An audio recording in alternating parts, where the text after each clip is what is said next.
Hello and welcome back. This is a part of our fall tour that we did for Living by Design.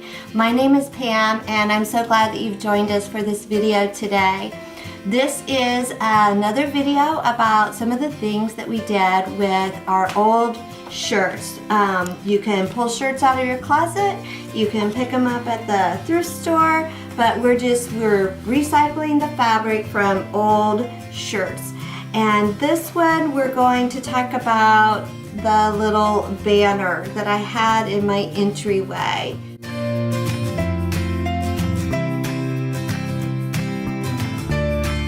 This banner is total a little over 3 feet, and it has 64 of these little ties on here, just to kind of give you an idea.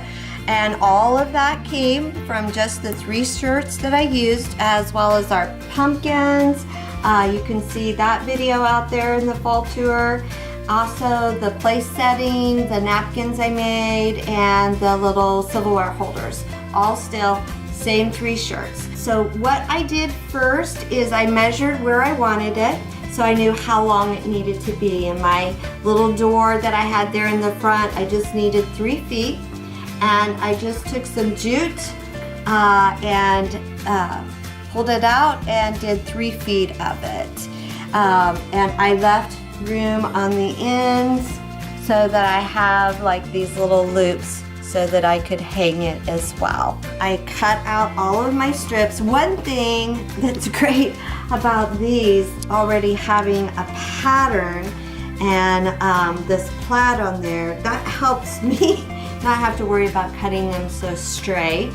They don't have to be perfectly straight. Again, it's a fun, whimsical craft. So I just picked like a line to follow right here. And I want to make these about 1 inch wide. This one, I'm just gonna go across that line. So you can actually measure if you want to. Okay, 1 inch. That's about that next line right here. That's what I love about these. Sometimes you don't have to worry about measuring, just go with the lines. So I'm just gonna cut right on the other side of that line. That's about my 1 inch. Obviously, this is longer than I need it to be. So I'm gonna get probably at least 2, if not 3, out of this one strip right here.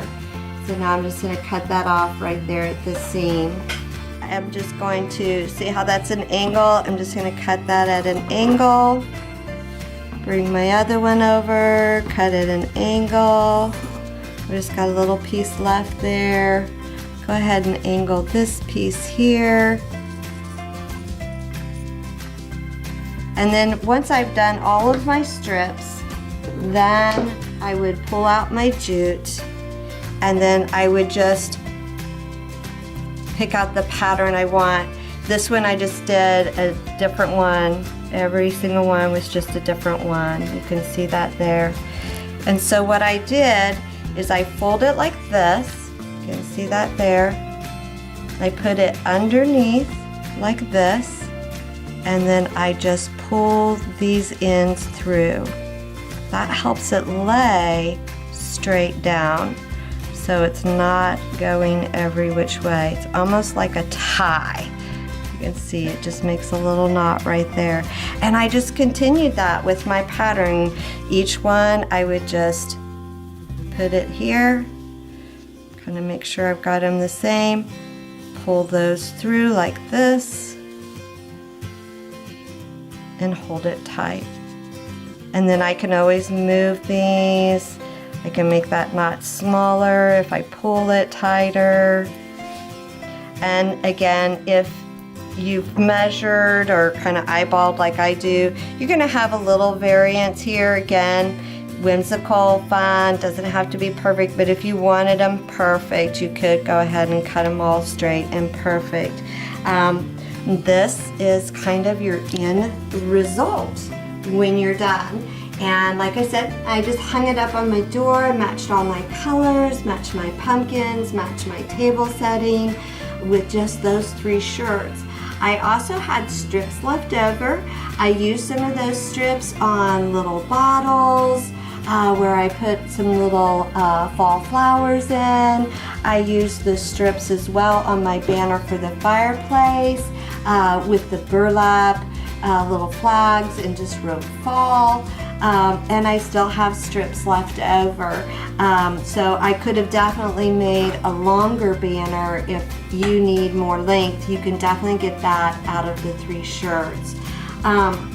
One of the other things I'll just throw in here quickly, because of the shirts, I was able to repeat the pattern from the shirts, like I said, and make these little candle covers.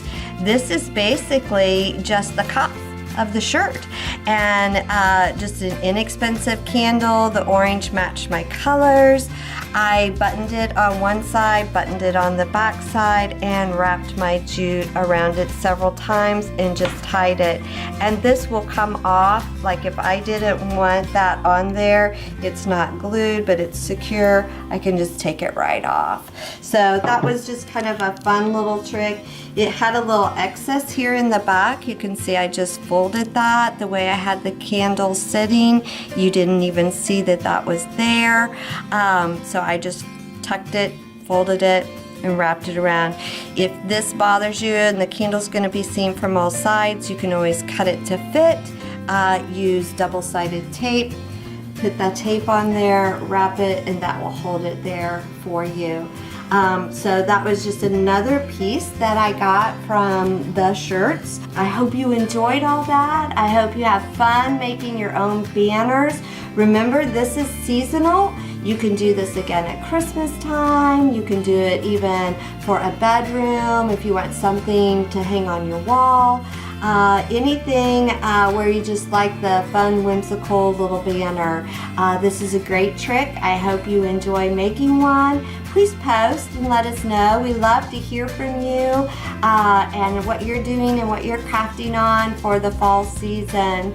And just stay tuned and watch for our next fall home tour video. I hope to see you soon. Have a great day.